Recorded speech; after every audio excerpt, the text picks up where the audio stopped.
All right, for tonight, we're going to be covering Chapter 6, which is going to be the remaining promulgated forms. Now, let me explain how this is going to basically work. We're going to go through them, is what we're going to end up doing, but it's going to be more based off of the form. So I'm going to put the form online. We're going to talk about the form, go through it, but there's a lot of forms that we're going to be covering this evening. So if you have questions, I'm going to ask everybody to hold it until the end of the class, because what I want to end up doing is I want everybody to hold the questions to the end so that I can end up covering the content, and then we can come back and pull up those forms individually and answer those. So again, even though it's only like 10 slides, we're going to cover probably a ton of different contracts that have a lot of different things. So with that being said, let's go ahead and let's jump on over to the slide. Again, like I said, this is the remaining promulgated forms. The very first objective is going to be that we're going to identify the ways in which the other 5 promulgated forms differ from the 1 to 4 family residential resale contract. We will also describe the proper use of the residential condominium contract. We will further describe the proper use for the farm and ranch contract, and we'll describe the proper use for the unimproved property contract, as well as describing the proper use for the new home contract. So, as you can see on your slide here, these are the forms that are promulgated by TREC. Okay, so all of those forms that you see here, these are going to end up being the 6 forms that are promulgated. Okay, so these are the 6 promulgated forms by TREC. Again, you have the 1 to 4 family residential contract, which we have already gone through. We did that in the previous class. Okay, so if you were in the previous class, we went through that and actually filled one out. In this class, we're going to focus more on the new home contract, and you're going to see here the difference is one is incomplete and one's complete. Okay, so if a house does not have what's called a certificate of occupancy, so a COO, okay, it is not going to have a completed construction. So if it does not have its COO, it's going to be an incomplete. Okay. We're also going to talk about the farm and ranch contract, the residential condominium contract, which you'll notice also is a resale. Okay. So a resale contract and then a unimproved property contract. So there are multiple types of contracts that you will use. However, the very first one is the one you're going to use probably 90% of the time. 90% of the time, the 1 to 4 family residential resale contract will end up being the contract that you're going to use. Okay. Now, the question is, and what we're going to do this evening, okay, so we're going to go in and we're going to look at these contracts. But the whole point behind this is that is it different from the 1 to 4 family residential contract? So we're going to look at each of these contracts tonight, and what we're going to start off with is the very first one. It's going to be the new home contract, the incomplete construction. Now, if you have 2 screens at home, you may want to split the screens, pull up the contracts like off of TREC, and go in and start looking as we're going through these. But we're going to discuss, with this slide, we're going to discuss paragraphs 2, 7, and 13, as well as the notice on page 8 regarding the Texas Property Code and any construction defects. Okay, so in that particular situation, what we're going to end up doing is we're going to go ahead now, and I'm going to pull up the incomplete contract. Give me just a moment here. We're going to pull up both of them. So I'm going to, if I can get it to work, I'm going to move this one over here, and I am going to pull up the 1 to 4 family. All right. We're going to split these 2 here, split them in, and what we're going to do is we're going to kind of break them down in regards to that situation so you can kind of see them both. May work, may not. It's going to go like that. Okay, so this is, like I said, this one right here is going to end up, this is the one you complete on a daily basis. Okay, you're dealing with any type of properties, reselling properties. This is the one on your left-hand screen. The left is going to end up being the, it's going to be an example of what you're going to use daily. Okay, on the right is the one that's going to be different. Okay, now what you'll notice here, one thing that I want you to see, and I wish I could kind of just zoom this in just a tad. Let's see here, so y'all can both kind of see it. There we go. All right, so what you'll see here is if you look at the first paragraph, pretty simple here. Okay, everything looks the similar thing. But the thing that you're going to notice is look at paragraph 2 here versus paragraph 2 here. What do you see? What do you notice, Mr. Nobles, is the difference here? A whole lot more stuff in that one, like A, B, C, D, and E, and that don't have A. Yeah, so if we look at this, we actually go through this and look, we're in incomplete construction, okay? So if you notice, the property A looks the same so far, right? You look at A to this, looks almost identical. But what you'll notice here, though, is that at the or as described in exhibit, attached exhibit, together with improvements, fixtures, and all other and so forth. Well, what you'll notice here is that we don't really have improvements or accessories, okay? We truthfully, yes, we have our lot and block, we have our land, but what ends up happening? We don't yet know what improvements or fixtures and all are going to be included with it. We have no idea. Because Mr. Travis may be building himself a house. He may be building a house, but he doesn't know if he's going to put a chandelier in. He doesn't know if he's going to even have one completed. He may have, Travis may say, I want a shell. Build me a shell and I'll do the rest. Well, if we do that, then if we use this contract, he's not going to have mirrors, ceiling fans, mailboxes. He's not going to have all that stuff. He may just have 4 walls and nothing inside.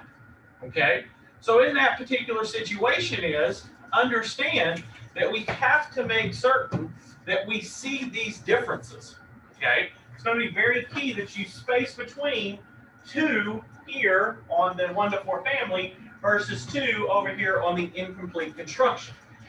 You have to be able to differentiate. Now, I will tell you, for example, okay, on the exam, they will actually ask you on the state exam, what paragraphs is different, what paragraphs in the new home incomplete construction is different from the 1 to 4 family. You need to be able to immediately spot paragraph, the first one is paragraph number 2. Okay, it's going to be very key in that situation because the fact is we're not 100% certain. Okay, now I'm going to move this over so I can kind of reference it on my side here. All right, so what we need to end up doing is you'll also in this same situation, we have to be able to differentiate between the other matters that are going to be separate. Okay, there are going to be different ones that are ultimately going to be separate. So let me see here, because of course, while you're teaching, computers don't like to work with you. So of course, give me a minute while I go back.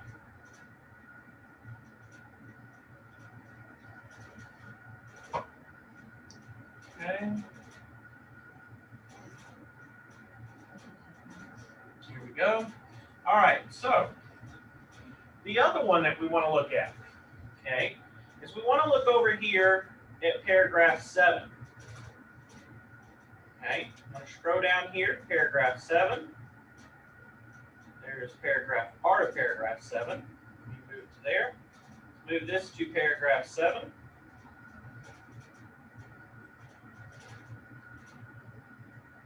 And if we look here, what do you notice is missing immediately in paragraph 7? The most important part that's missing. Seller's disclosure. Seller's disclosure. The seller's disclosure is completely not even there. It's gone. You look over here onto the onto this one, onto the 1 to 4 family. There it is, clear as day. Okay, but over here, B is construction documents. Okay, so the next paragraph that you're going to notice that's going to be different is going to be 7. So right now, paragraph 2 and paragraph 7 are going to be the ones that are different from the 1 to 4 family. The reason being is, Mr. Grossman, let me ask you actually, sir, what exactly would be the reason that a seller's disclosure is not going to be on an incomplete construction home? Because nobody's owned the property, so there can't be a disclosure on anything. That's exactly right. If Miss Linda is purchasing a house that has not been built in, or built and she's not lived in it, Miss Linda, are you going to have anything to write about that property? No, nobody knows. Okay, so in that situation is you're not going to have a seller's disclosure. Okay, now here's a question. We'll talk about this in a second. Does a seller's disclosure, what do you think, I'm not going to answer it, but do you think that a seller's disclosure must be utilized on a new construction home, a completed construction home? Don't have to answer that. I want you to think about that. Okay, because when we get to that question, that's something you need to know. This one is completely not done. Okay, it's incomplete. The other one is going to be completed. Okay, so you got to be able to look at those two in that situation. You'll also notice that the access and utilities, A, is completely different from this A up here. Okay, the reason being is guess what? They may not have full utilities at the time of this contract. Okay, so they can't turn on the stuff. You look down at, like we said, you have construction documents. The construction documents, again, these are items that have to be able to be cleared as well. There also might be what's called cost adjustments. In real estate, guys and gals, I'm going to tell you something. In real estate, it's one of those industries, especially if you're building a new house, that things are not going to be perfect. Okay? So, for example, Mr. Eugene, Miss Linda walks in, they sit down at my desk, they say, we want to build a brand new house. Come on in, Mr. Eugene, Miss Linda.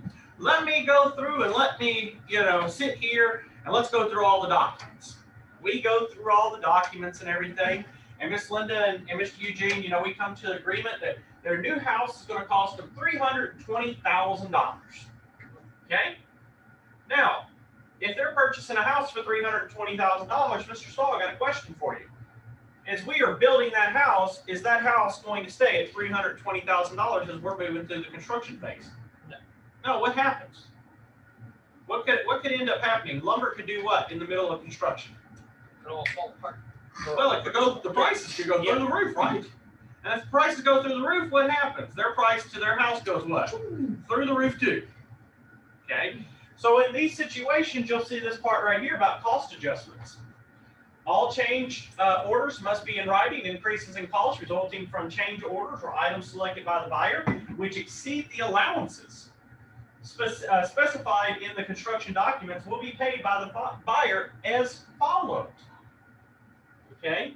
So in that situation, when you're purchasing a house, guess what? There can be changes.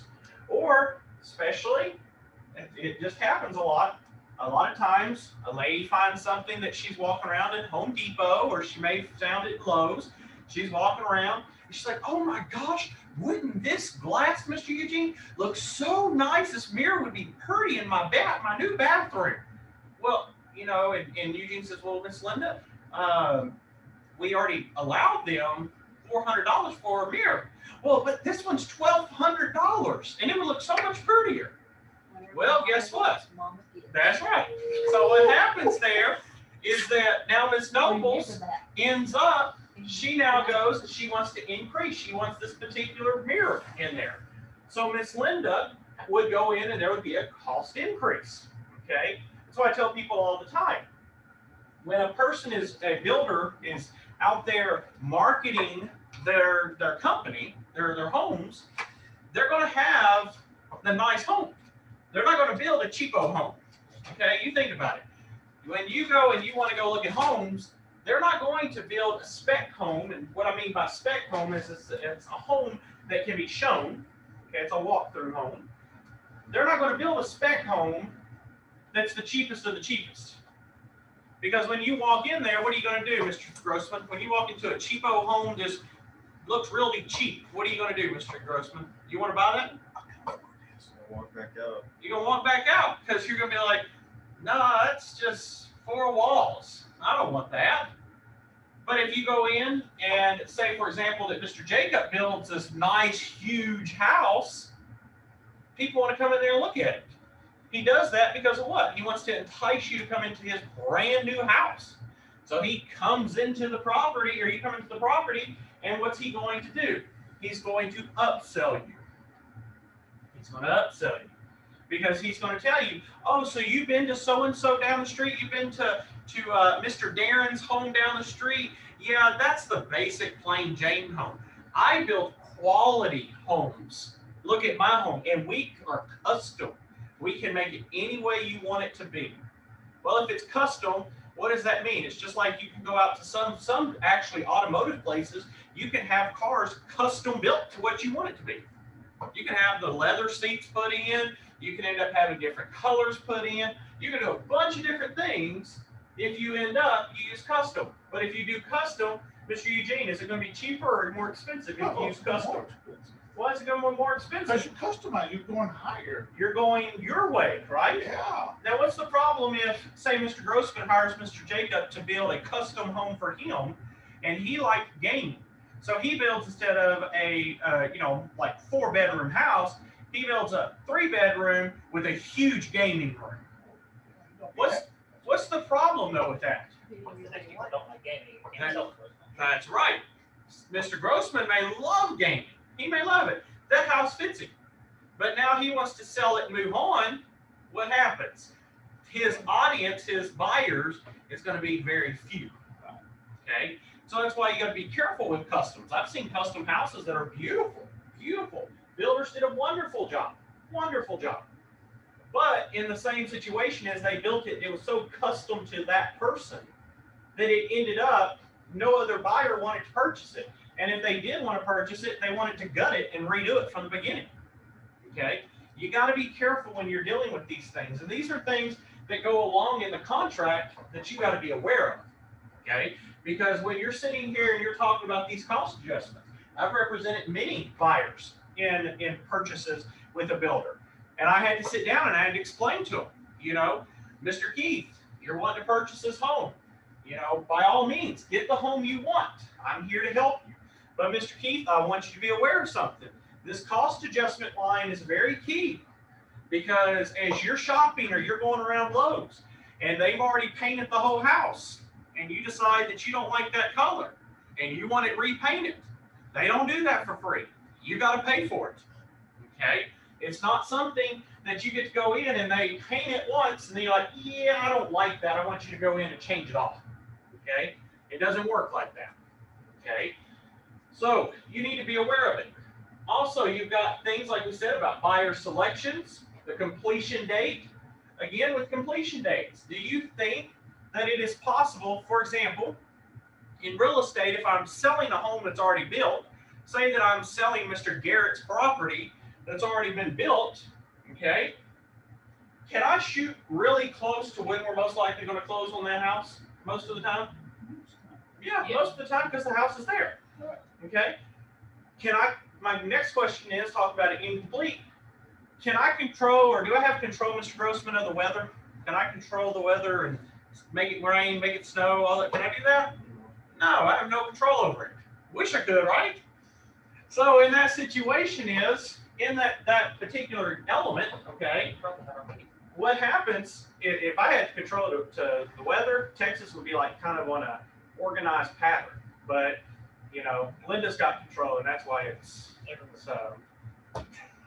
Keep moving So on. She didn't like how our meeting tomorrow. that's what it was. But so what ends up happening, though, like I said, moving back to this, is that you have the completion. And so what happens is, as you can see, is the seller must commence construction no later than. So he's got to start, he or she has to start construction at a certain time, okay? But we want to try to shoot for a certain date. But here's the thing. Mr. Eugene, you work in a field where y'all have to have certain jobs completed by a certain time. Have you ever in your entire life, how many times in your life would you say y'all shoot for a certain date and you miss it because of some weather or some issue pops up? It happens like once a year, right? Or once every 50 years? Sometimes. Right, because there's never no issues, right? You always got issues on everything. There's always issues. Especially rush jobs. That's right. So in this situation is you've got to be realistic. You got to tell your clients. Because see, here's what your clients do. When a client reads a contract and they see this date of completion, they don't think about real world stuff. They don't think about, oh, it's going to rain, or, you know, it may, a tornado may come through, or it may snow in Bryan College Station. You know, That'll never happen. that'll never happen in this world, right? Well, guess what? It's doing it. Okay. So in that particular situation, like I tell people, is that you have to be aware of when you talk about these completions, these are estimates. These are estimates. Things can change. Life can change. Okay. We know that. So what ends up happening in these particular elements is we have to make certain, by all means, that we educate our clients and keep them up to date on these different contracts. See, guys and gals, I've been in this industry long enough that I can tell you this is exactly how they do, okay? It's sad that it's this way, but what happens is, in real life, a client, when they end up, when you send them an offer for them to sign, you think they read it? It's sad that it's this way because here's what it is. I would say about 90% of the time I send a contract and I get it back within seconds. There's no way you could read that contract. Now, of course, my duty and my job is to write the best terms. But I would rather a client go through the contract with a fine-tooth comb to do what? Just to make sure they understand it and they can ask me questions. Y'all, I will email a client and tell a client, okay, I want you to read through this with a fine-tooth comb. I want you to be aware of these things. I want you to understand it. Okay, yeah, I'll do it. Click, click, click, click, signed. The problem is with this, guys and gals, is if your clients aren't reading the contract, they don't understand the material. They have no idea. Whew, over their head. Okay? It is your duty, your obligation to ensure that the client is reading the stuff and you're also making certain that you have everything taken care of for their benefit. Okay? Now, moving along to our next section that we're going to talk about. We're going to jump over here to 13. Okay? Now you'll notice, and we're going to spend some time here, okay, on this. Later towards the end of class, we're actually going to spend time on this. But I actually want to take a moment here, and Miss Linda, I would like you to speak a little loud, but I would like you to read. If you can't, please come up here so you can see it. I would like you to read, madam. Actually, you know what, Miss Linda, I'm not going to let you do that because I've got two professors in the back that are learning. Mr. Grossman and Mr. Stahl, can you read? Can y'all see it first off? Okay. Mr. Stahl, can you read the first, over here on this side, the paragraph 13A on the incomplete contract out loud for everybody? All right. Prorations, taxes for the current year, maintenance fees, assessments, dues, and rents will be prorated through the closing date.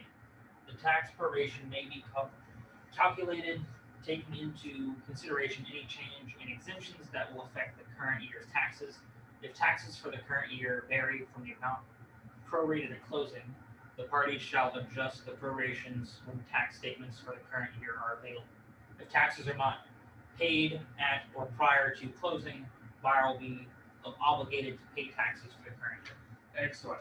Mr. Grossman, read B. Rollback taxes if additional taxes, penalties, or interest assessments are imposed because of seller's use or change in use of the property prior to closing. The assessments will be the obligation of seller. Obligations imposed by this paragraph will survive closing. So as you see, thank you, gentlemen. As you see in this situation, one is talking about prorations, and this is that one like we talked before. The person that owns the property, if say that Miss Leela, she owns the property, January through June. And Mr. Eugene and Miss Linda, y'all purchase it from Miss Leela, and y'all purchase it right at the 6-month mark, and you take it to December. Miss Leila will pay for January through June, and y'all will pay for it July through December. That's proration, okay? And that is your obligation. You have to pay for your time frame that you have. Under the rollback taxes, if there happen to be any additional taxes outside of what we've already talked about, through either penalties, interest that are actually going to be imposed on that property, then it's now, if it's been used by the seller's use or its change in use of the property prior to closing, then those taxes will be the obligation of the seller. Okay. Now, you'll notice, however, over at 13 on the 1 to 4, it's simple. Okay. In this situation, whoever uses it pays for it. You use it for 4 months and 2 days, you pay for it for 4 months and 2 days. The buyer pays for the remainder. However, over here, under prorations, on an incomplete, the taxes of the current year, along with their maintenance, assessments, dues, rents, all of this stuff is going to be prorated, okay, which is normal. But what's going to end up happening in that situation is, if the taxes are not paid at or prior to the closing, then guess what? There is no other change. It's the buyer's obligation. There is no seller. It's the buyer. Okay? So when we're looking at these, you have to read through these different contracts. And it is your duty to be able to explain these to your client. It is your obligation to read through these. Then, one last one on this one.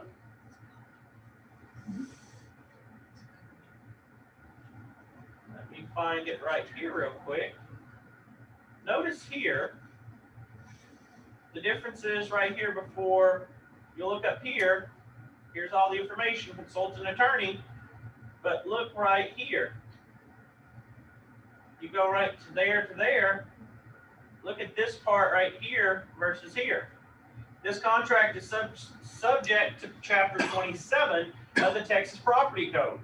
The provisions of that chapter may affect your right to recover damages arising from a construction defect.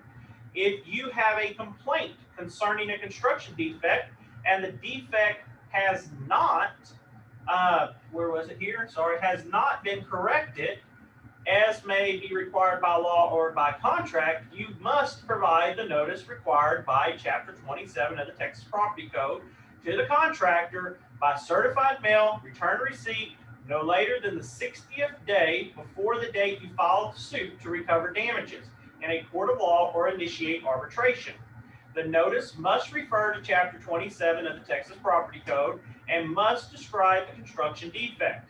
If requested by the contractor, you must provide the contractor an opportunity to inspect and cure the defect as provided by Section 27.004 of the Texas Property Code. This provision is very important, but it only applies to construction homes. It does not apply to a resale, because after the person has resold the home, that person has resided in that home, it is now that person's obligation. I have had clients before who have built a home, okay, who have ended up built a home and then turn around a few months later and sell that home. Okay, not a wise move, because you actually end up, you're outside of that 1-year warranty sometimes, and sometimes those warranties are not transferable. Okay, so you need to be aware of that. All right, now that covers basically, so if you want to take notes, you want to put this down if you don't have it. The paragraphs that are going to be different. Oh, and one other, hold on just a minute. Sorry. Nope, that was it. Yes. Yes, you'll notice here. No, that was it. That's right. That was it. Okay. Yes, so you will end up, you'll noticing paragraph 2, 7, 13, and on page 8 where they sign, those are going to be your differences. Okay? So that's page 2, 7, 13, and that little signature part are going to be your differences from the 1 to 4 family to the new home construction incomplete. However, everything else is completely the same. So if you understand everything from the contract, the only differences is 2, 7, 13, and the signature page. Real simple. Okay, everything else runs the same. All right.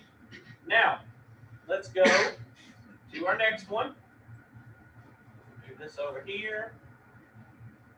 We want to go to now our completed construction. Move this back up to the top.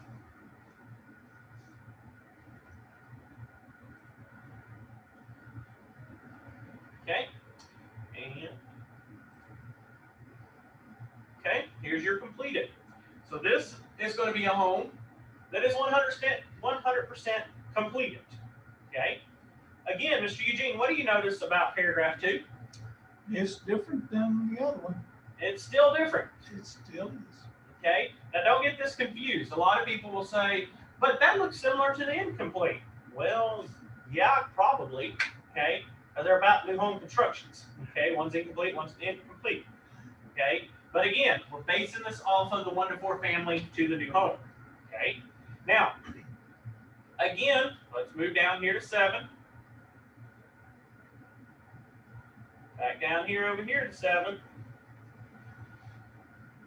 And looky here. We don't have construction documents for B on this one.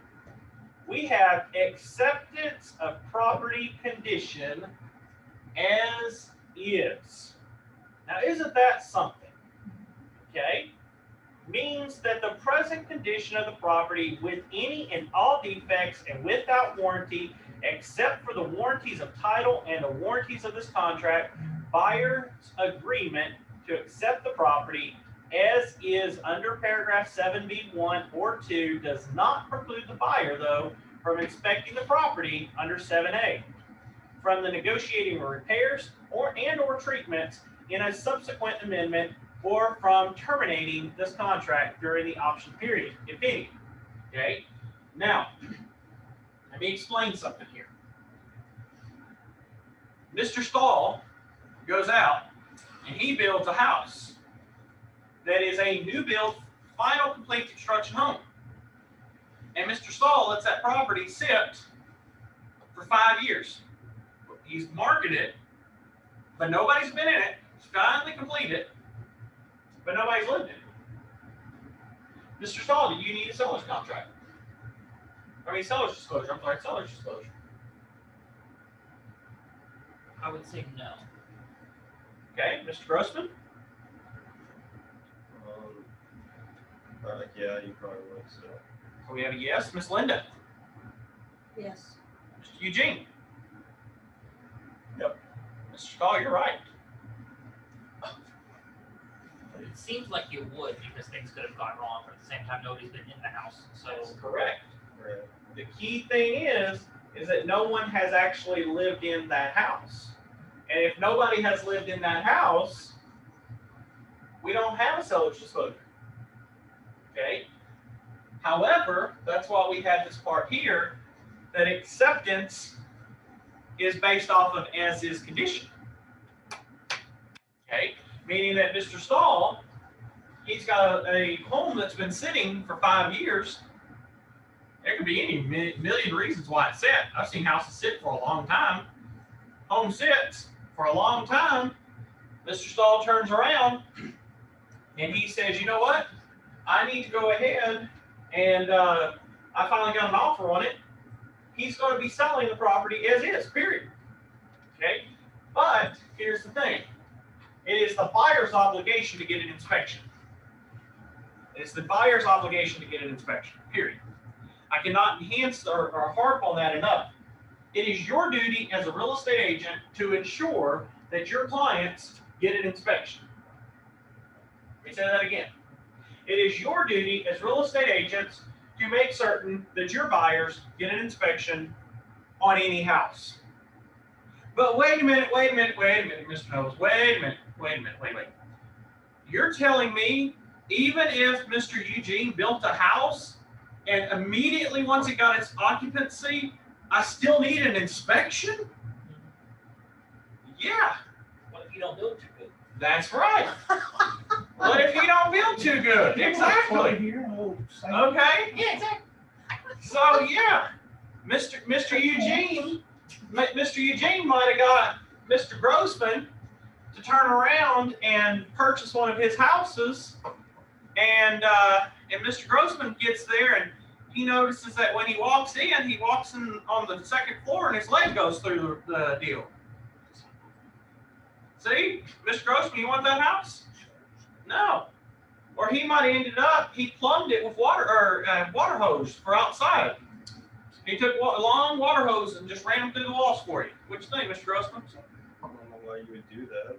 Well, he's trying to save money. I still don't understand why you would do that. Some people do crazy things. Trust me. Trust me. Water hose is cheaper. Yeah, water hose is a lot cheaper than PVC. Okay? But the key thing in this situation is you always get your house inspected. Doesn't matter if it's brand new or not. Homes need to be inspected. You got to understand, in this industry, for example, Miss Linda, she may have a degree, a bachelor's, a master's, and a doctorate in construction. She knows everything about building a house, inside, upside down, around. But Mr. Stahl, I got a question for you.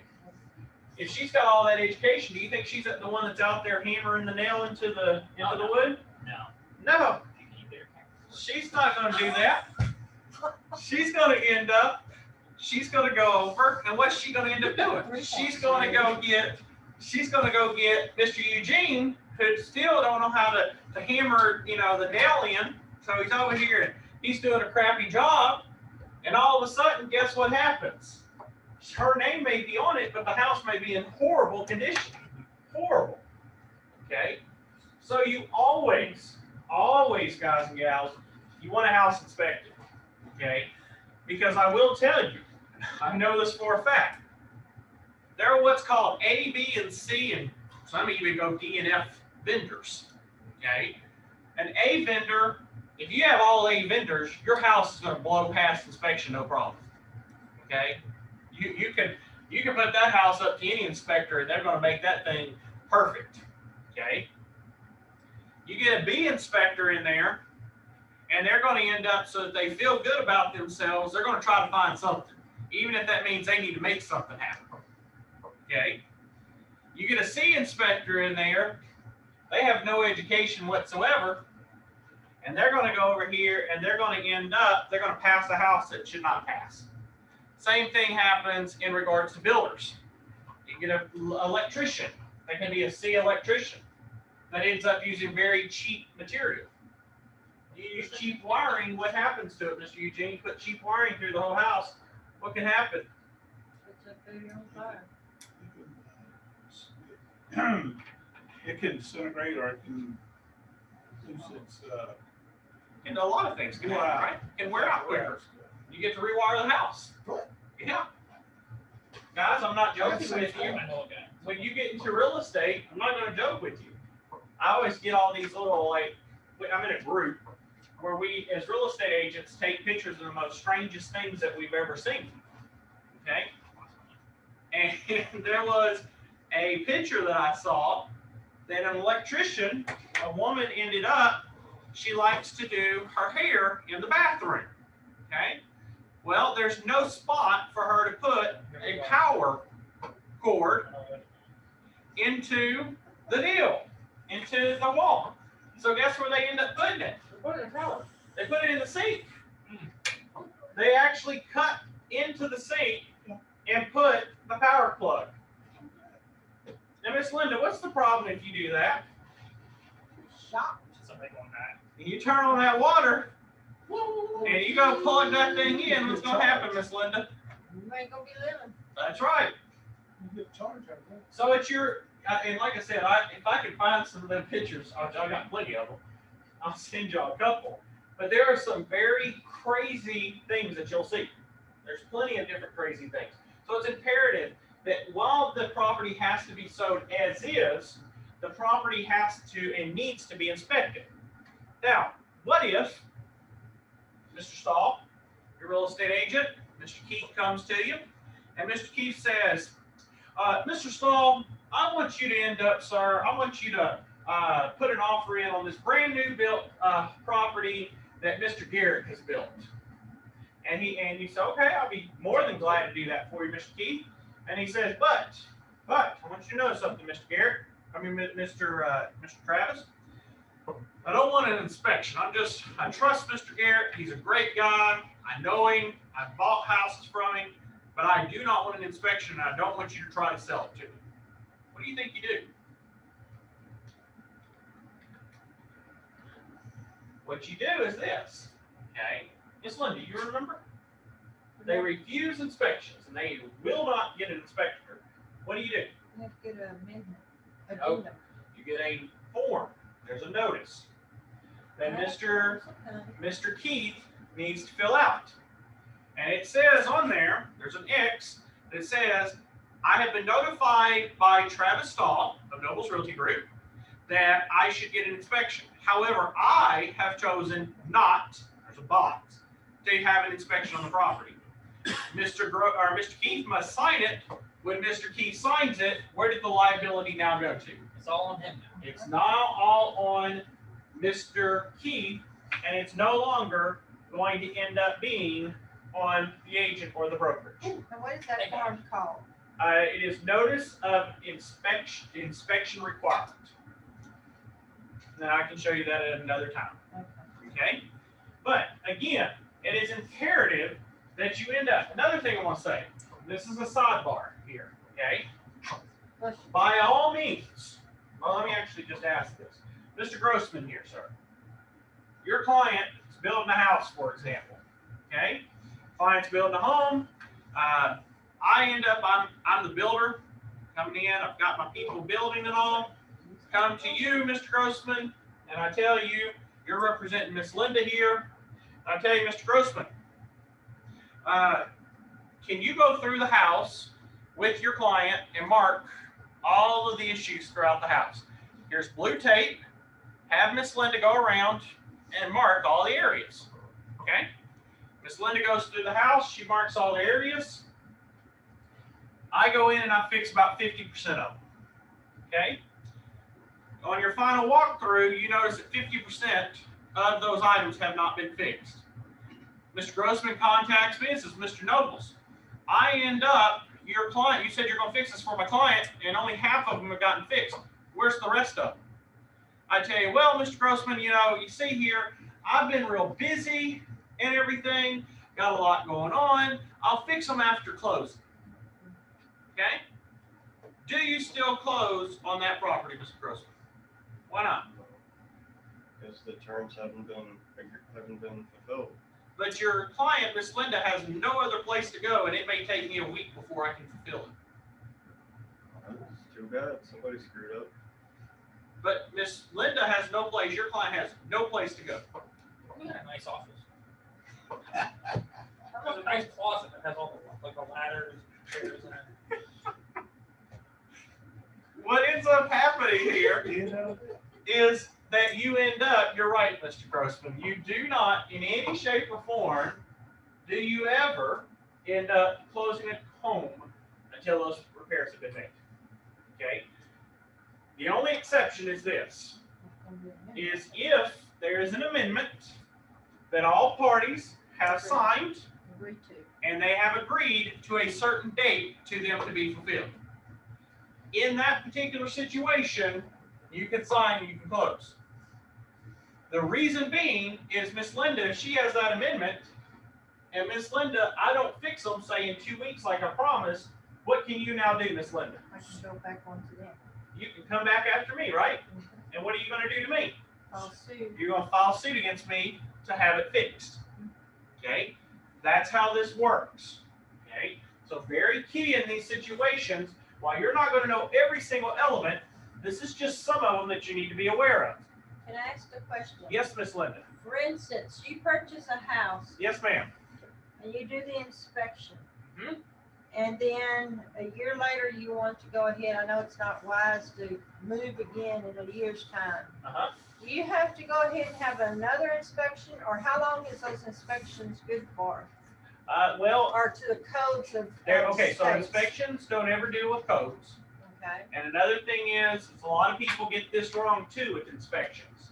They'll say, well, we need to get an inspector out to see if it passes or fails. There's no such thing as pass fail in inspections. Inspection is, we simply show compliance or non-compliance. Does that make sense? Okay. So we look for compliance or deficiency. So for example, in a kitchen, kitchens are supposed to have GFCI receptacles. Right. Okay? They do not have a GFCI receptacle. It is classified as deficient. Does not mean that it doesn't work.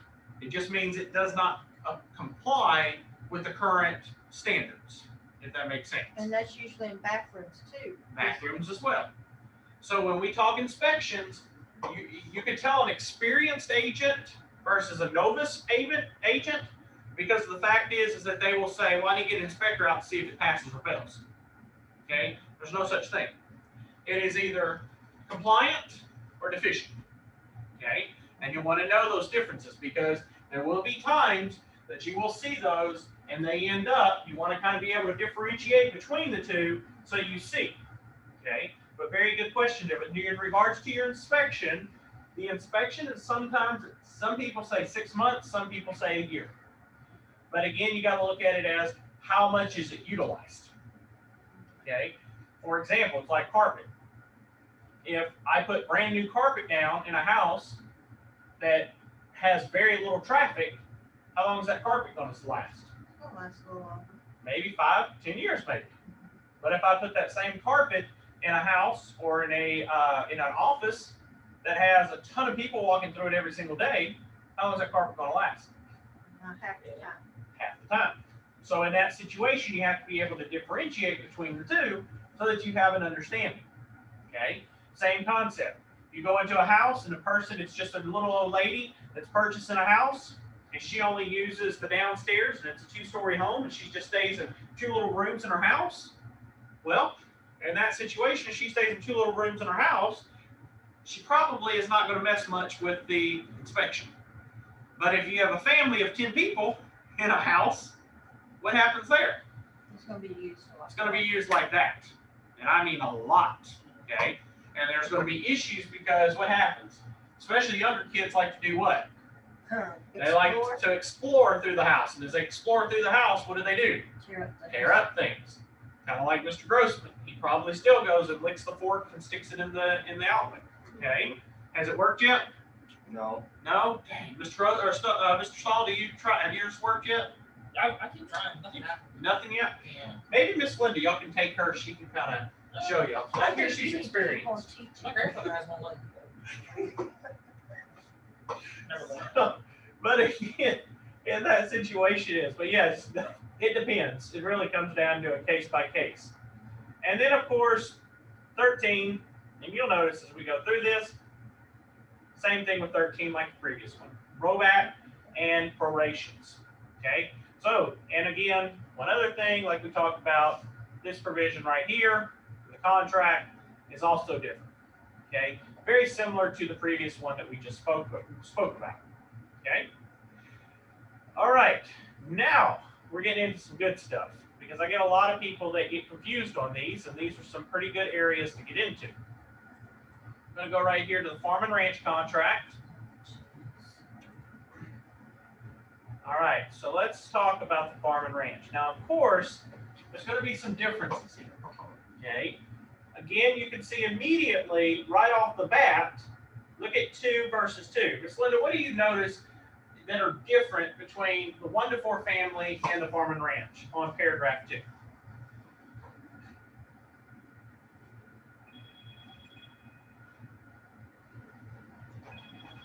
Sorry.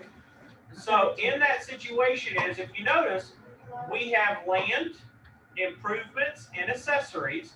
But notice the accessories on the 1 to 4 family. Number 2C deals more with like window air conditioning units, that fireplace screen, Mr. Stahl, that you've been wanting to take with you, that wiring, the swimming pool equipment. All of these things in this situation are a typical residential home, okay, typical subdivision type home. But if you notice on the farm and ranch, you'll notice that accessories are talking about what? Farm and ranch accessories, farm and ranch equipment, okay? So in dealing with this, that's one thing that you have to notice, okay? When we're talking about farm and ranch, are we talking about a house that may have just a few acres? What happens in this situation if Mr. Jacob, say for example, he is selling his house and he lives on 5 acres? He has a house, he's got a pool, he's got 5 acres, he has, maybe he has some chickens or something running around. Well, the question now becomes, which of these two forms do I use? Because here's the thing. If you notice over here, we have residential accessories, but we also have farm and ranch accessories. Okay? So we have this, but here's the thing, and this is what I tell everybody in this situation, okay? The farm and ranch is a great form. It's perfect. It's wonderful. I like to use it when my lender tells me. Okay? And this is very key in this situation. A lot of people get this confused. Okay? Lenders can be great. By all means, they can be wonderful. But I have had this happen. I've had this happen many times in my career. A client ends up, they wanted to use Quicken Loans. Okay? Not hating on Quicken Loans. I'm just telling you, every time I've dealt with Quicken Loans, it has been a nightmare. Okay? Just been a nightmare. What happens is these forms, is there is a house that ends up where it could fall under either one of these forms, because you will get that in especially Bryan College Station, okay, and sometimes even in Houston and Austin, okay, but you will get it specifically in Bryan College Station area, because there's a lot of properties that are situated on like 5-10 acre tracts that the lender needs the 1 to 4 family, and they don't want the farm and ranch. Because if they get the farm and ranch form, it's a completely different type of loan, and now they got to get all these other things. So what happened is, like I tell people all the time, is when an agent asks me, which form do I need to use for this particular house, I always tell my agent this: have your client or you contact the lender and ask the lender. If the lender is experienced, the lender will tell you exactly which one it is. If the lender is novice, has no experience at all, they may tell you, complete this farm and ranch contract. You complete it, get halfway through out of options and everything to find out that this contract is not valid and you got to go submit a 1 to 4 family contract. Okay?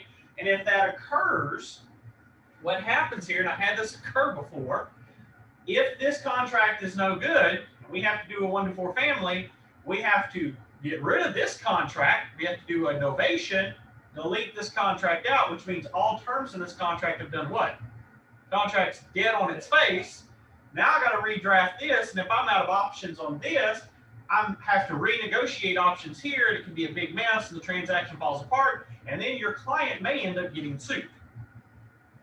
So again, one of the key things is, and I tell people this all the time, is when dealing with these situations, when going through this, you always, number one, you want to make certain that you use, that's why I tell people all the time, you want to use lenders that, of course, when looking at this, clients want to they want to get the best rate.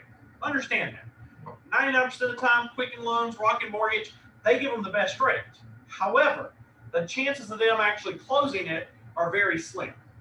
Okay? What they do is they'll get your client under contract, they end up halfway through, can't get it, they'll refer it out to one of their other companies or subsidiary companies with a little bit higher interest rate, and they end up getting the money back that way. Okay?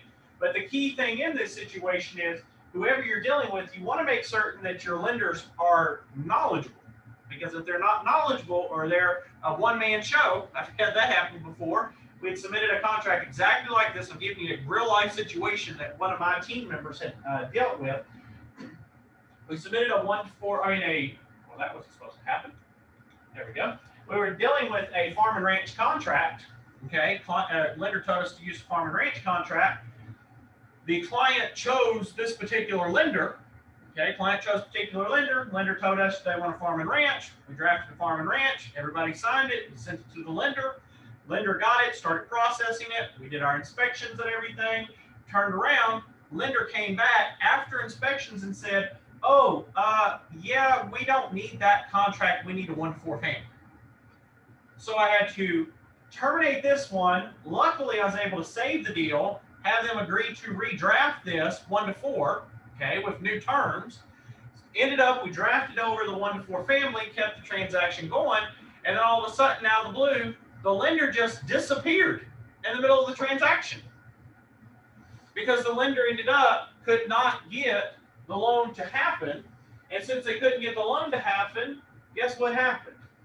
They ended up just MIA. So that's kind of a sidebar situation. If you can't end up, they always say this, if you can't hug or slap your lender, they're too far away, okay? Because the thing is like I said, with Quicken Loans, Mr. Grossman, where do you, or not Mr. Grossman, Mr. Hall, where do you think Quicken Loans people are at? Think they're in College Station, Texas? No, where are they at? Probably way up north in Washington, D.C. or something, okay? So all they have to do if they screw something up is, well, I'll just stop answering the phone calls. I don't have to worry about Mr. Stahl coming to see me because he ain't coming up here. So I just killed a deal. And then their client gets sued, okay? So it's very important when going through these and talking about these, that's why I come back to this all the time, is that you want to make certain, how do I know which document to use? It comes back to, it's a 50-50 shot, okay? It's a 50-50 shot. You have to ensure that when you're looking at these, like I said, this farm and ranch, did it not have C2? Say C2 was not here, this would be easy. We know for a fact, I only use it for farm and ranch. That's all it's used for, period, okay? But because it has C2, any property that ends up, that turns around and ends up having a house on it, can technically be farm and ranch, okay? Now here's another thing here. You'll see here in a little bit, farm and ranch and unimproved property sometimes get confused too. So what happens is, 1-4 family, that's easy. 1-4 family, I go over there, I know it's a subdivision. Subdivision homes always going to use 1-4 family.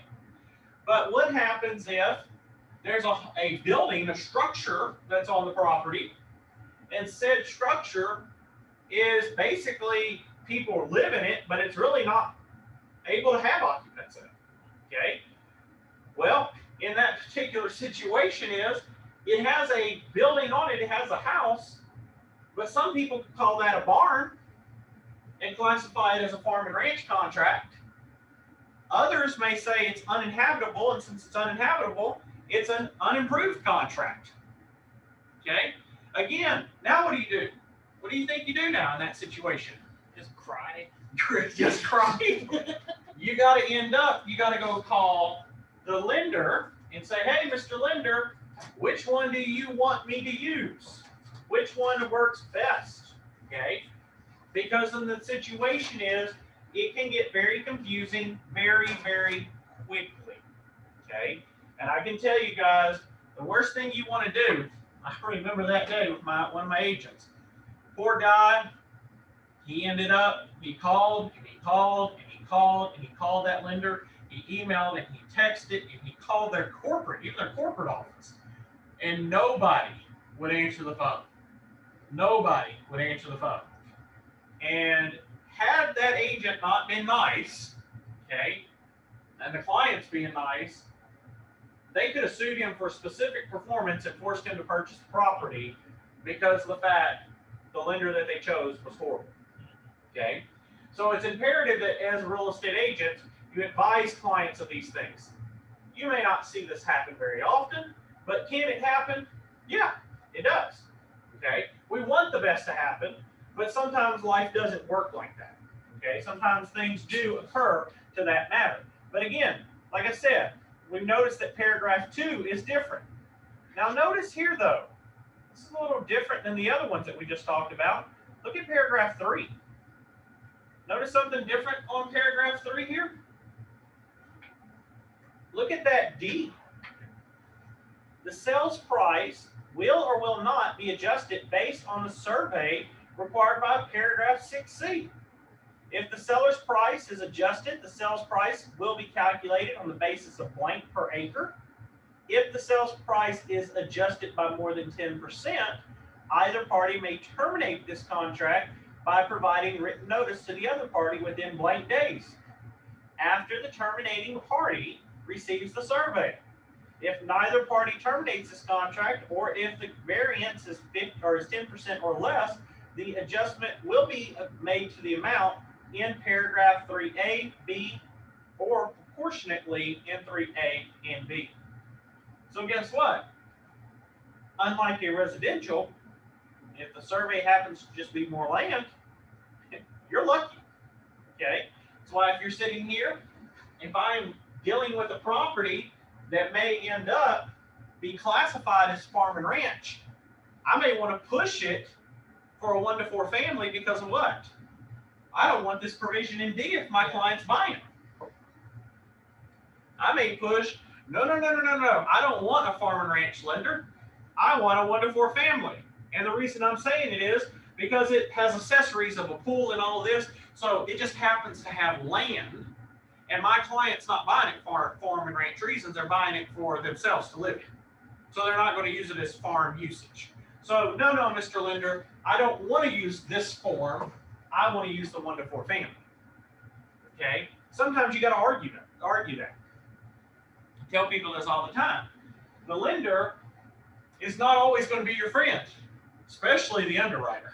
Okay? The underwriter is definitely not your friend. So in that situation is you have to make certain that, like I tell people all the time, is you have to have a team. That's why I myself, I love my people that I work with, because the fact is if you get a good team together, you can expedite things very quickly. Okay, you can expedite. But when you bring an outsider in, it's like kind of going to a court. Okay, if you're in a good old boy system and you bring an outsider into that good old boy system, what's going to happen? They're going to squash that person. They don't want that person that's not part of the good old boys coming into their network. Okay, so again, in these situations is we have to be able to differentiate between each one of these different elements. Okay, very key that you understand those different elements here.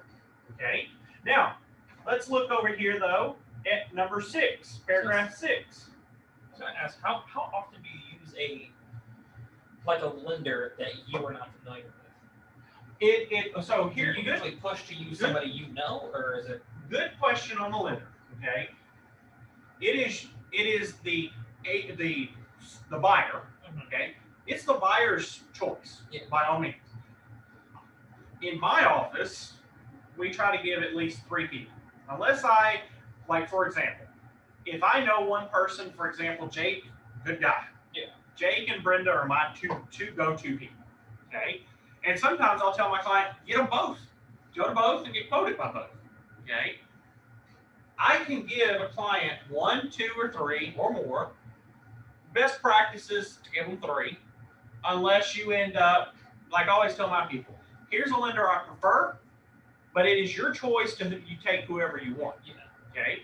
So, for example, how many people have I used before? It happens, I would say probably about 50-50. What happens, and sometimes if a person has never done this before, they're probably going to end up using the person you refer. Okay. And most of the time, that's great, because what happens is you're able to get the transaction done very quickly. My lenders, most of the time, I've done deals with Jake before, got him out there, we did our little stuff, did appraisals, we got a contract put in, and within about 5 or 6 days, he already had an appraisal back. Just like that. Okay. While when you bring in outside people, say like Quicken Loans, bring them in, they have massive amount of people they're dealing with daily. So what happens is they're not in a rush to get appraisals because they have 4 weeks. They have 30 days to close. So they're just going to put it in a system, and whatever happens, So what? Well, the problem with this is this is one of the key things I tell people is, I would rather an appraisal happen during auction, so that if the appraisal comes in low, we're still an option. What can I end up doing? Well, we can lower. I just back out. Yeah. It puts the benefit on who? The buyer and the seller. The buyer. But if you end up, you bring in a third party that's slow, what ends up happening? Now you're out of your option, and the power's back in whose hands?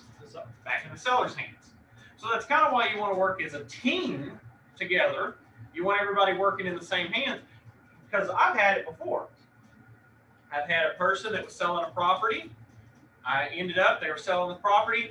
They wanted to do one thing. The buyer wanted to do one thing. Their agent was against the seller. The agent and seller didn't get along. The buyer and the agent get along. The lender didn't get along. The appraiser didn't. It was just a big old mess. And when everybody is working against each other, what ends up happening? The entire thing explodes. Okay, it falls apart.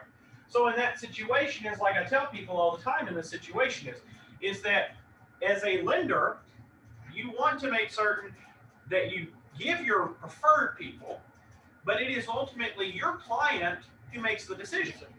I have had plenty times, I'll tell you this, Travis, and I know I'm kind of harping on this, but it's because the lenders have such a big role in it. Okay.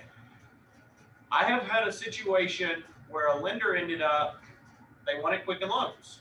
And I sat down and I explained to them, I don't recommend Quicken Loans. This is the issues that I've had with them. They're horrible people. They're not horrible people, but their system does not flow right. Okay. And I explained that to them. And as I go through that and I explained it to them, my client still told me, I want Quicken Loans. And so I myself, remember, it's not about Justin, it's about my client. I had to pull myself out of it and say, okay, Miss So-and-so, you want to use Quicken Loans. While I may not agree with that, I have done my duty to inform you. Now I'm going to proceed. But I had a duty also to explain to you that there's this issue. Okay.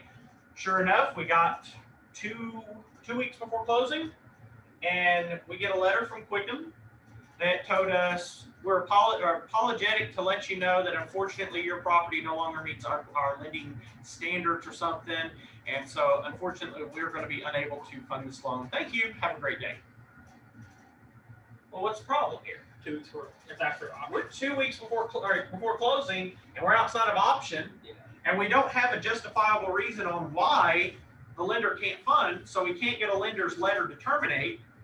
So now my client is stuck in a situation where their hands is behind their back and they got to buy a house that they can't afford or they can't get loans for, which ends up can turn around and cause a lawsuit. And that's the thing, is it is imperative as an agent that you educate your client on that. But if your client demands, it's just like an inspector too. Don't get me wrong here. I'm not picking on just lenders. It's the same thing with an inspector. You may love one particular inspector. That is your person that your go-to for everything. But if your client says, no, I don't want to use your inspector. I found this guy that will do it for $25 in Dallas. And you got to choose them. But you need to put it in documentation and in writing that you advised them against it. Because as long as I got it in writing and I advised against it and they did it, can't come back on me and say, well, you didn't tell me this. God did tell me. Okay? So it is imperative in these situations that I always tell people is you CYA. You don't know what CYA is, you need to talk. Okay? Miss Linda, you know what CYA is, don't you? Yeah. Yeah. Okay. I most certainly do. You're expert in that, right? Ooh-wee. So you always CYA, but it is your duty to explain it. Okay, I've had clients that their cousins or their aunts or their uncles or licensed, inspectors or whatever. I can explain all day, but if that's who they want, I have an obligation to work with them. Okay, I've had people before with an inspector before, where the inspector turned around in the same situation. The inspector went over, and in the inspector situation, the client, I told him, I said, we need to get an inspector. Well, my brother's cousin's uncle or something like that is an inspector. And so I want him to come inspect. Well, is he licensed? Yeah, he's licensed. Well, what's his name? Okay, here's his name. I go Google him, because of course I know how to look it up. Go look him up. No such person found. Go over here, go out to the inspection. The guy ends up getting out there. He's getting all over the place. And my favorite ones, I don't know if y'all can see this at home, but my favorite one was he was walking around doing this. Yeah, there's leakage in the wall. Yes. Oh. There was leakage in the wall. Okay? Or he could tell that there was moisture in the wall too by just coming over and doing this, kind of just rubbing on the wall. Yeah. Yeah, it's really cool here. It's got moisture damage. Yes. Okay. The problem with this is if that happens to you, it is your obligation to email them and let the client know that you notice that that person is not licensed and that that individual needs to end up, we really should get a licensed person out. And if they say no, you got it in writing. Okay? So in those situations, like I said, there's reasons for all of these different documents. I know I kind of went off on a tangent there for a second, but it's very imperative information that you know, because as a real estate agent, you're going to run into a lot of different areas. Okay? Now, what we were talking about was number 6 here. Number 6 in this particular situation is, you'll notice that there's a little difference here. Okay? You'll notice when we go through here in regards to our title policy, our commitment, and things to that nature, there is going to be also a difference between your farm and ranch and your 1 to 4 family in paragraph 6. Okay? Again, you'll notice that the title policy here only lists 7 items versus the 8 and 9 that's listed over here. You'll also notice that if you look down here at survey, okay, you have a no survey is required option right here. Okay. You'll also notice that the line for objections is longer than your line over here. You'll also see that title notices, we have exceptions and surface leases before it goes to title notices. And of course, there are going to be a lot of other notices that are included as well through there that are similar. But again, that is going to be your next element. Then of course, you move to title or paragraph 7. And looky here. Looky right here, Miss Linda. Notice, buyers should determine the availability of utilities to the property suitable to satisfy the buyer's needs. It's the buyer's obligation. Okay. One thing I want you to understand here. If you notice as we read through all these, who is majority of the obligation on? The buyer. The buyer. It's the buyer. It's not the seller. It's the buyer. Okay. It's your obligation as an agent, though, to represent them to the best of your ability, but it ultimately comes down to the buyer. I can tell you in this situation too, just FYI, I have represented clients that have ended up, buyer ended up.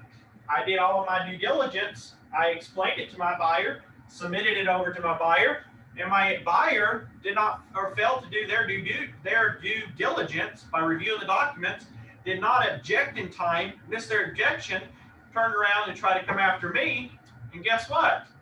Their attorney said, good luck going against him, because he did everything. He followed all of the protocol. He did everything. Your failure as a buyer or seller to not fulfill your duties in this contract doesn't always fall back on the agent.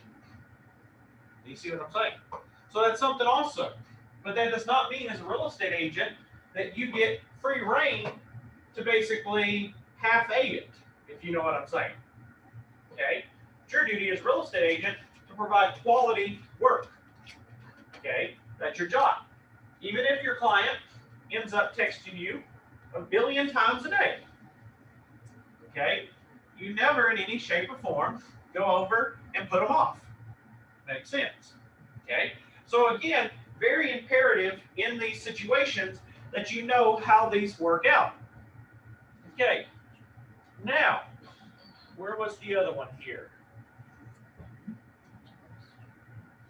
Give me just a second.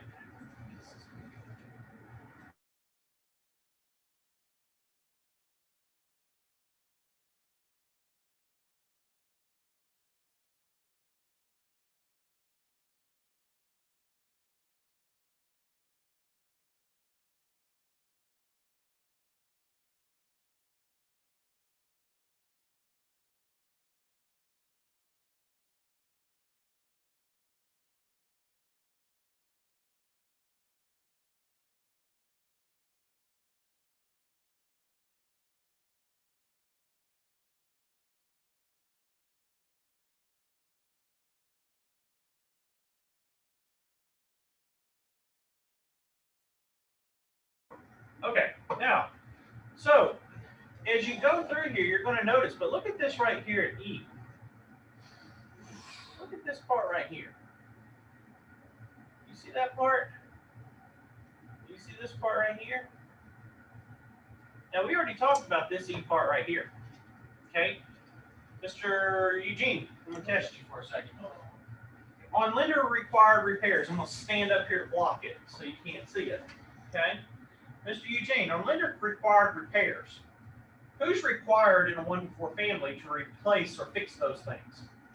No, sir, not moving. Hold your face still. Let me do this. There we go. It's on his chest. Read it. Read it. It's on your chest. Uh-huh. No, that's the question again. I'm sorry. So, say you're buying a house Yes. from Mr. Jacob, Yes. and you're purchasing it from him, Yes. and he ends up, you're buying it from him, you go get it inspected, you get Mr. Stahl to inspect it, and he finds 5 things that are wrong with it. The lender, Miss Linda, says these 5 things must be repaired. Whose duty? Who has to pay for those repairs? You or Mr. Jacob? It's one selling, ain't it? I'm the buyer. Nobody. Nobody? Neither person. Neither person is obligated under the 1-4 family to repair them. Oh. Even if your lender, Miss Linda, says one of you need to fix it, the contract says that neither of you have to fix it. But that does not mean that Miss Linda has to fund the loan, though. Do you see how that works? Okay? Because Miss Linda is in control of the money. And if she says it to be fixed, and you don't fix it, she ain't gonna fix that thing, or she ain't gonna give you the money. Okay? Now, over here, though, look at this on E over here. Completion of repairs on the farm and ranch. Unless otherwise agreed in writing, seller shall complete all agreed repairs and treatments prior to the closing date. Doesn't even get an option. It's the seller. And all required permits must be obtained, and repairs and treatments must be performed by persons who are licensed to provide such repairs or treatments, or if no license is required by law, are commercially engaged in the trade of providing such repairs or treatments. At buyer's election, any transferable warranties received by the seller with respect to the repairs will be transferred to the buyer at the buyer's expense. If the seller fails to complete any agreed repairs prior to the closing date, the buyer may exercise remedies under paragraph 15 or extend the closing date up to 5 days if necessary for the seller to prepare or complete the repairs. So if you notice, over here in the 1-4 family, nobody has to fix them. But under the farm and ranch, it's the seller's obligation. Yes, Mr. Stahl. Are the 2 paragraphs just flipped? Huh? Like E for the farm and ranch is F for the 1-4 family, and E for the 1-4 family is F for the. Understood. But look here, though. Do you see how F down here is much larger than the E? You're correct. They are flipped. But do you notice this one over here It's bigger, huh? has more option than this E over here? Okay. So yes, you are right. But I brought this up here in the situation in regards to, you'll look over here, unless agreed in writing, no other party is obligated to pay for it. But here's the key thing in this situation. This one right here in this situation, you'll see how this one talks about exceeding 5% of the sales price, the buyer may terminate the contract for earnest money. The same thing can apply here. They do have the same situations, but what happens is it's always been in the 1-4 family. It's more laxed than in the farm and ranch. Okay. Does that make sense? Yeah. Yes, you are correct. E and F are flipped on both sides. Okay. But it is normally more laxed over here than it is in the farm and ranch. That makes sense. Yeah. That's another reason, like I said, if I am working as a buyer, it may be in my best interest to put it over here if there's no repairs as a 1-4 family. But if there's a lot of repairs, I may want a farm and ranch because it forces the seller to fix most of the stuff. You see how these work? Okay. Now, the question everybody's asking is, do I have to know all of that stuff? On the test? No. Test no. Real life, yes. On the test, you need to know which paragraphs are different. Okay, you need to know which paragraphs are different. You don't need the detail.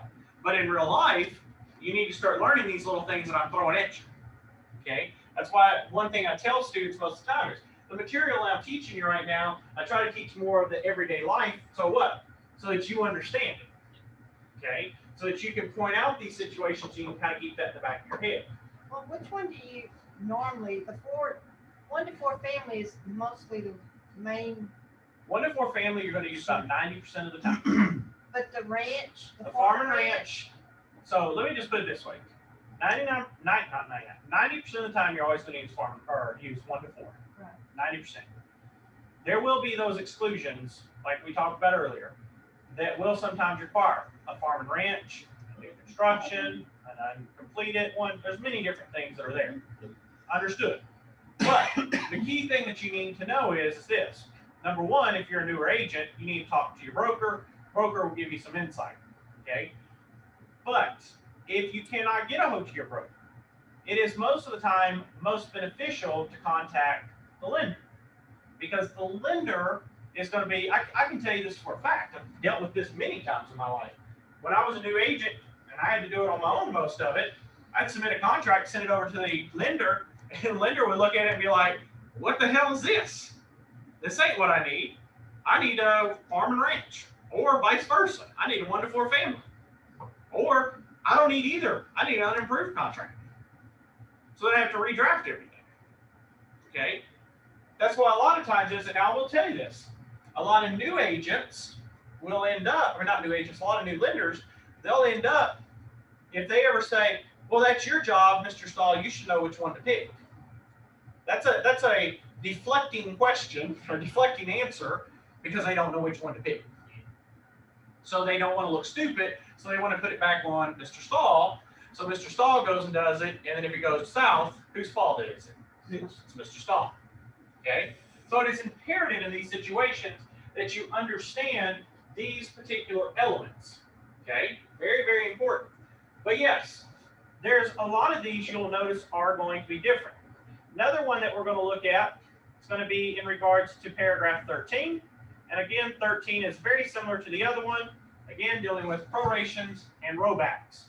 So the ones that are different for your farm and ranch, paragraph 2, 3, 6, 7, and 13. Okay?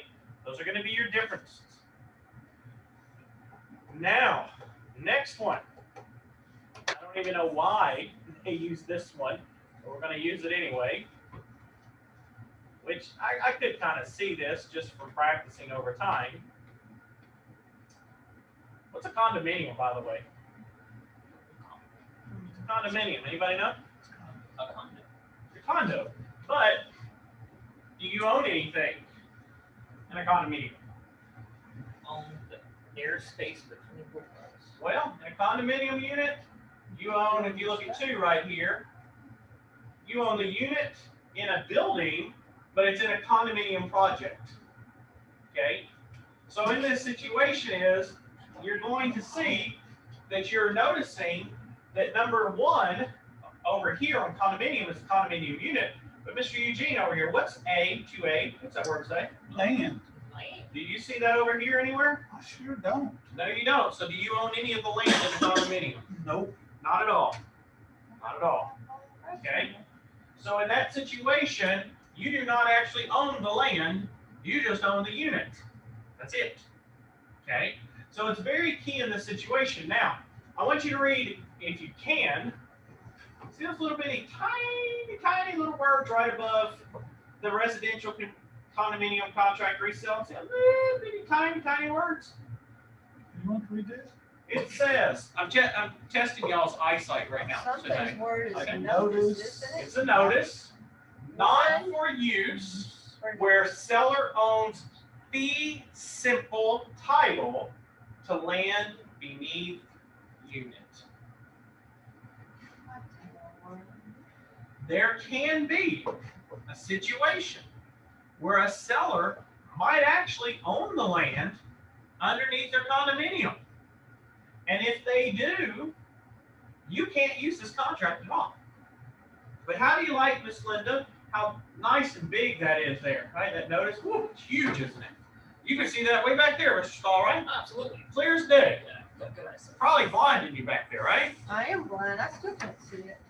The key thing That's all notice.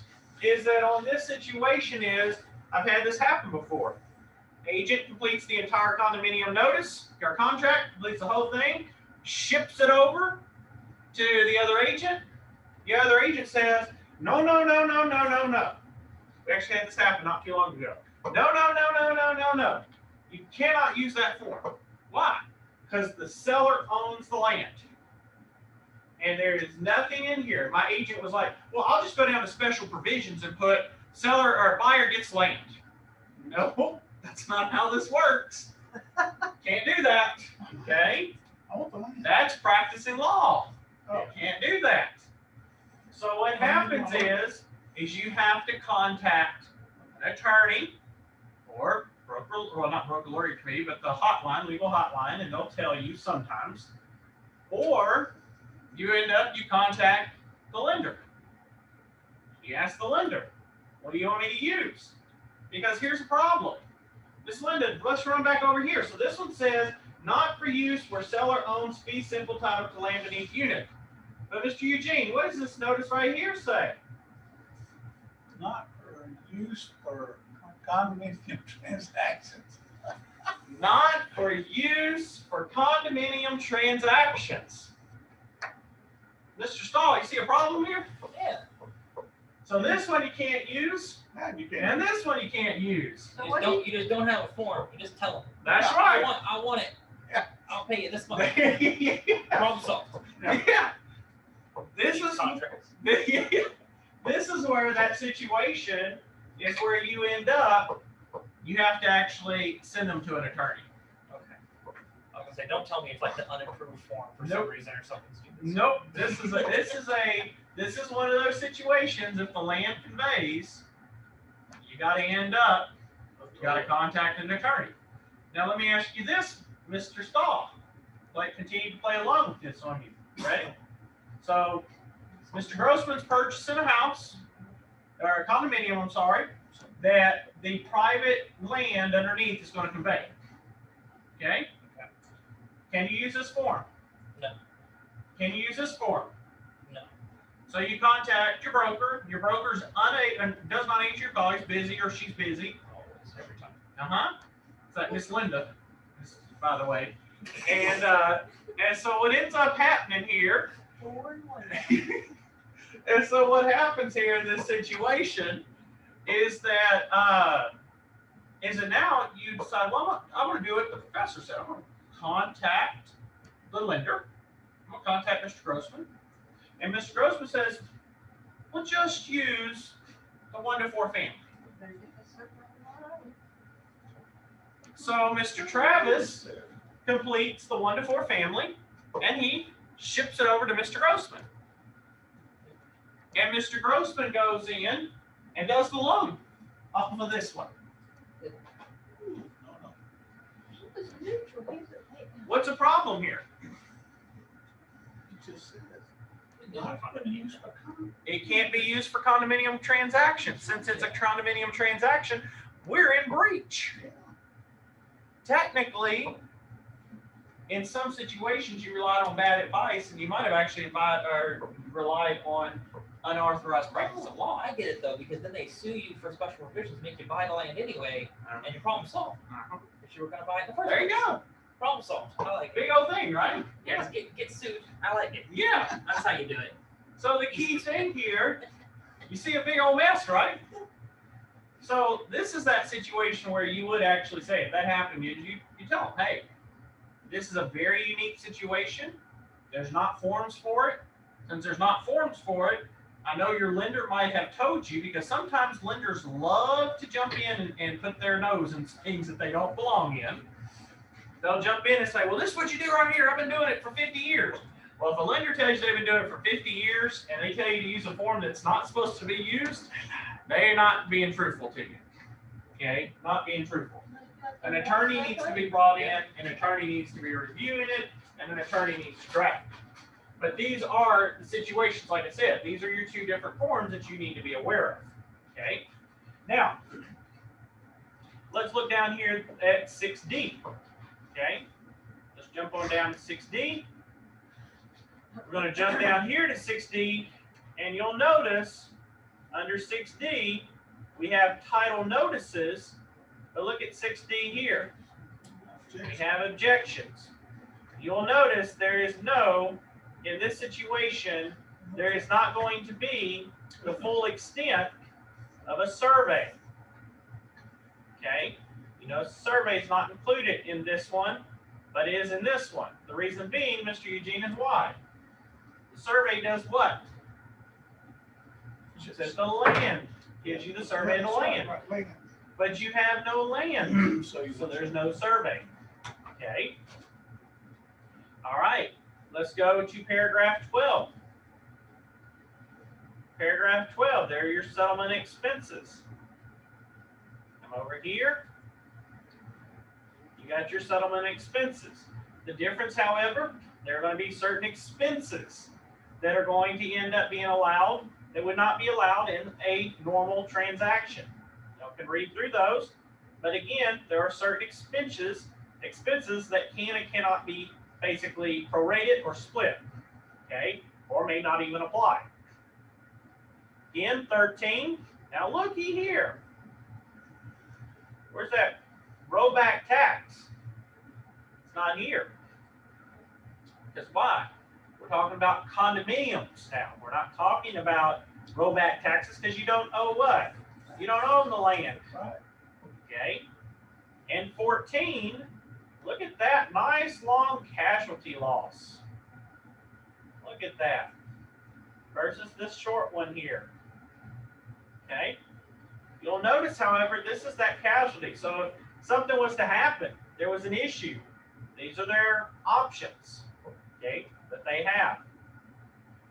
So those are going to be your differences on this form. You have paragraphs 2, 6D, 12, 13, and 14. Okay, those are going to be your options. Now, the next one.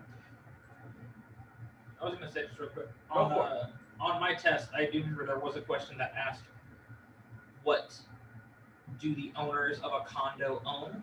Yep. And the answers, I can't remember all the answers, but it was something like the building, the land, I can't remember what the other one was, and then like the airspace between the walls. And the answer was technically you own the airspace between the walls. Since the walls are neighboring the people next to you, you can't own the walls. So you just own the airspace within your unit, basically. That's right. That is correct. Mr. Grossman, what do you see as the difference between paragraph 2 on the 1 to 4 family and the unimproved? That's way shorter. What's it missing? Do you see it? No, No. land's there. Number 2, I don't see accessories or. Do you see improvements or accessories No. or exclusions? No. So B, C, and D aren't there. Why? Because it's what? Unimproved. Unimproved. Ain't nothing there. Mr. Travis, what's that notice again here? Not for use for condominium transactions. There you go. Okay. Y'all online, I just have to say, the looks I'm getting in this class right now are priceless. Because I bet if I had y'all's videos on, they probably would look the same. I agree. Miss Leela agrees with y'all. Okay, on 2, you have property, on the unimproved, it says property and lot. On number 2, under 1 to 4, it says property, A, land, and then lot.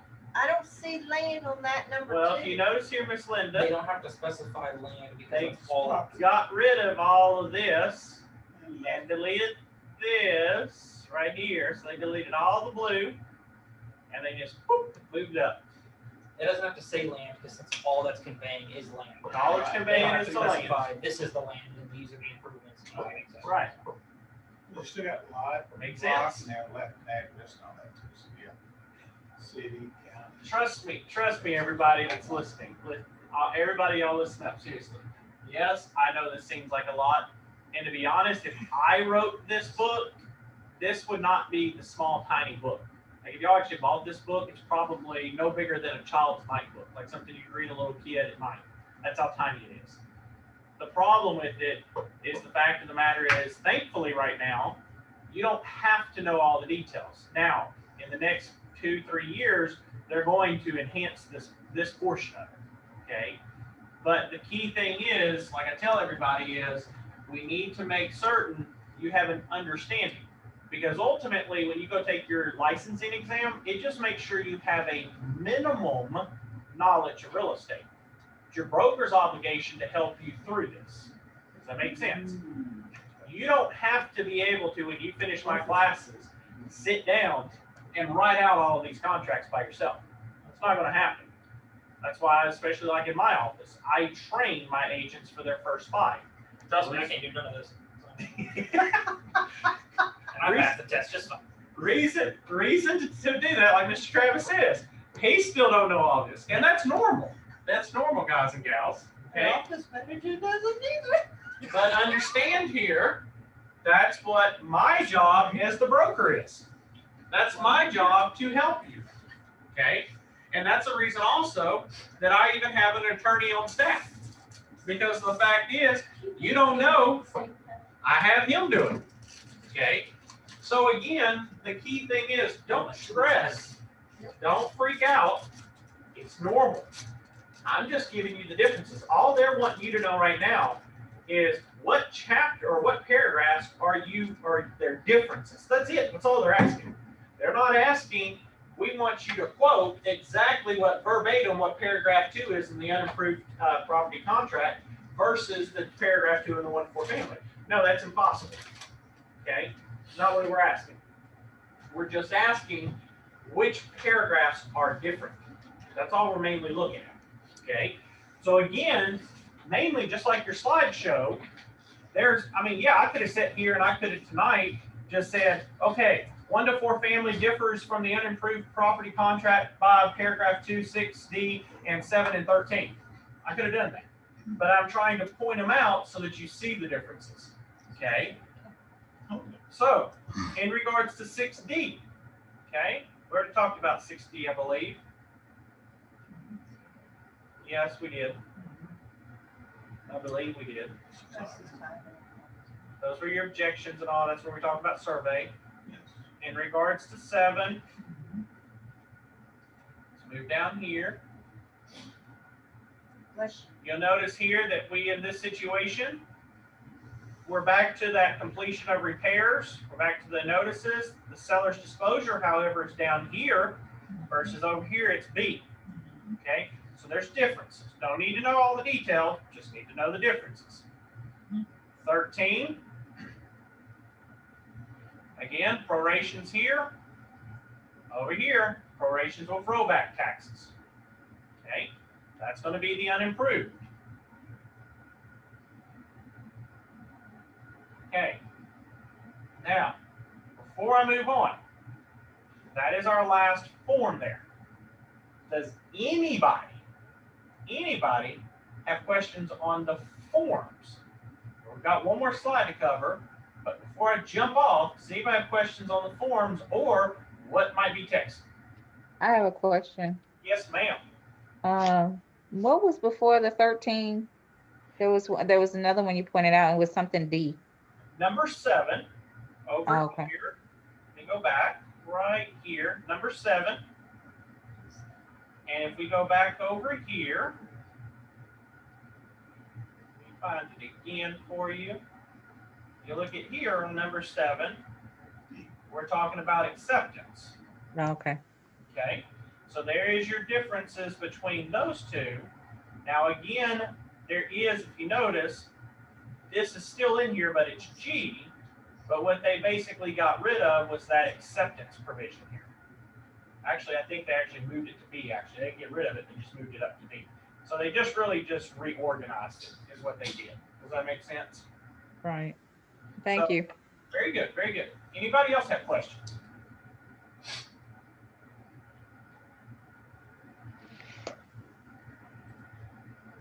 All right. So let's jump back.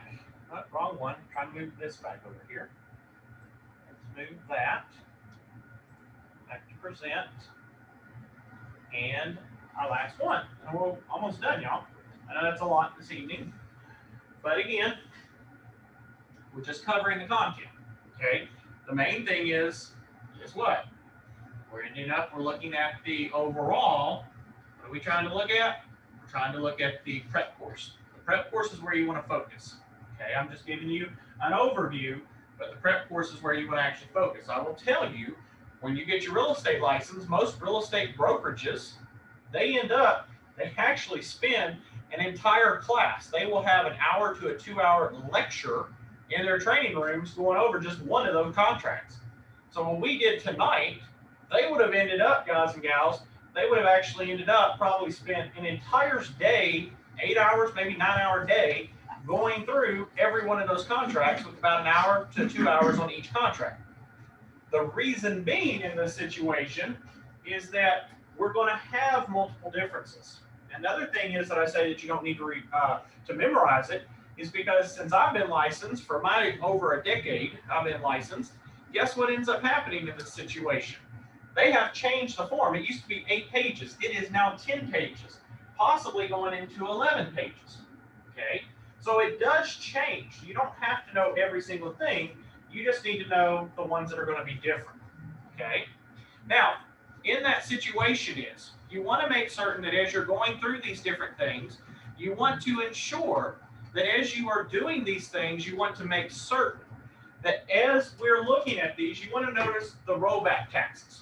Okay, you will notice that as you went through these, the rollback taxes, they were addressed in the new home contract, both complete and incomplete, the farm and ranch contract, and the unimproved contract. But let me ask you this question, okay? What ends up happening in this situation is you've got to make certain that when you go through this, we want to make certain that we are going through and having these rollback taxes. So ends up, we got to be able to differentiate between these different ones. You may end up having, for example, the condominium. Are you going to have in this situation, when we're dealing with this, is there condominium transactions in the rollback taxes? No. No, because why? There's no land. So we're not going to have rollback taxes. They can be assessed when the property zoning changes, and property is going to be responsible, or party's going to be responsible for the change in usage, is responsible for the tax when used in a TREC contract. Now, the key point here that we all want to make certain of, that everybody has a working knowledge of, is we want to make certain that as we're going through these different elements, we want to understand that as we go through these rollback taxes, understanding that when you get these contracts, don't automatically assume, however, that it's going to be split 50-50. Okay? A lot of people just assume that it's going to be split. There can be exceptions to those rules. Okay? There can end up being exceptions to the rules. There can be exceptions to different situations. But again, rollback taxes is one of those elements. Okay? They're one of the elements that can be included. Now, again, like I said, all you need to end up knowing, let me go back here. So, number one, like I said, these are the promulgated contracts. If y'all wanted to kind of write a note, you could. I want to kind of summarize real quick in our last few minutes. So on this first slide, these 6 are your only, rephrase that, these 6 are the only contracts, period. Okay? So you are only going to utilize 6 contracts with 90% of the time 1 to 4 family. Does that make sense? So about only 10% of the time you're going to use the bottom. But I can tell you, in my entire 10 years I've practiced, actually 11 now, 11 years, I have not yet once utilized new home contract incomplete, new home contract complete. Why do you think that is, Miss Linda?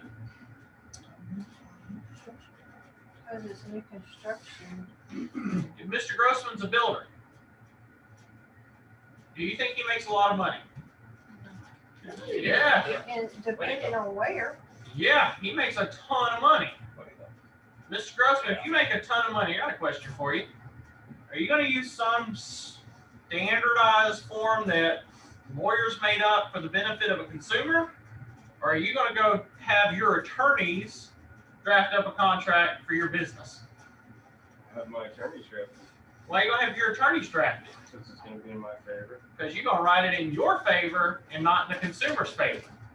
So, of course, when you send a client, one of your agents, to a particular builder, it's going to end up, they're not going to use a new home contract. The only time I can tell you that I've ever heard of these two being used, the new home contract, incomplete and complete, was when the builder was brand new. The builder was just starting. Now, they didn't have attorneys. They were building their first 1 or 2 houses. Okay, we'll use those forms. Okay? Now, that could be a scary sign, by the way, if you're a real estate agent, because you're like, oh, this guy doesn't have an attorney in-house. But in the same situation, as it comes back to that question that Miss Linda always asks me all the time, is, well, what is this, Justin? This doesn't look like a promulgated form. Well, it's not, because it was wrote by the builder's own in-house staff, their attorneys, that ended up drafting that. Well, that doesn't meet approval. Yes, it does. If you remember from way back in law of contracts, what did we say? The principal, can either be buyer or seller, to draft their own contracts and both parties agrees to it. Okay? So the only time that we are concerned is if let me go back. If I end up in this situation, if I'm the one drafting this up, you see what I'm saying? As an agent. If I'm working for a builder, say Mr. Grossman's a builder, and I'm coming to work for him, not as an employee, but as an agent, then I'm going to most likely recommend that he ends up utilizing these forms because I'm acting as an agent. Okay?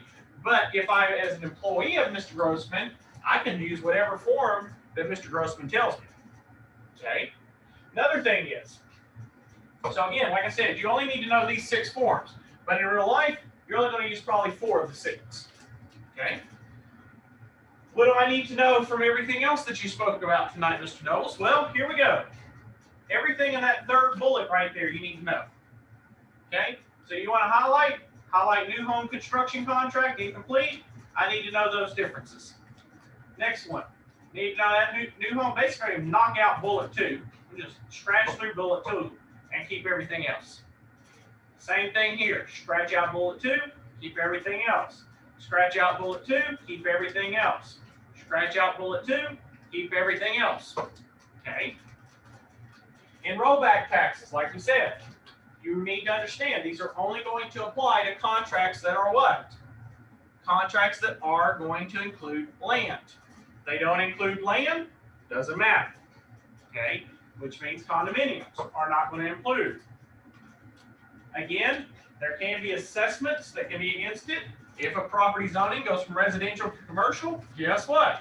Taxes do what? Go up. If it goes commercial to residential, they'll go down. Okay? Again, the party responsible for the change is the usage is responsible for the tax when using a tract contract. So if I'm using it, I'm responsible for the tax.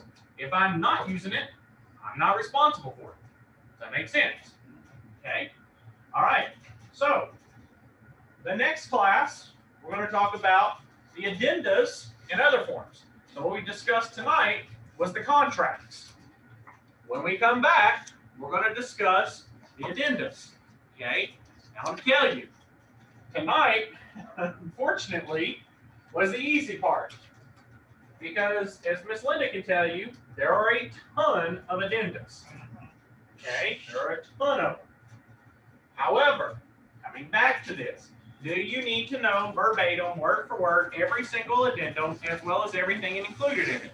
No, you don't. Okay?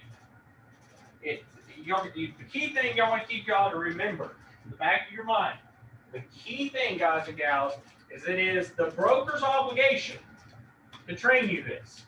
Do not freak out by saying, oh my gosh, I got to know all this stuff right now. It's impossible. Stop worrying about that. Okay? You're going to get through this. Okay? All right. With that being said, give me just a minute so we can stop the session. Hold on.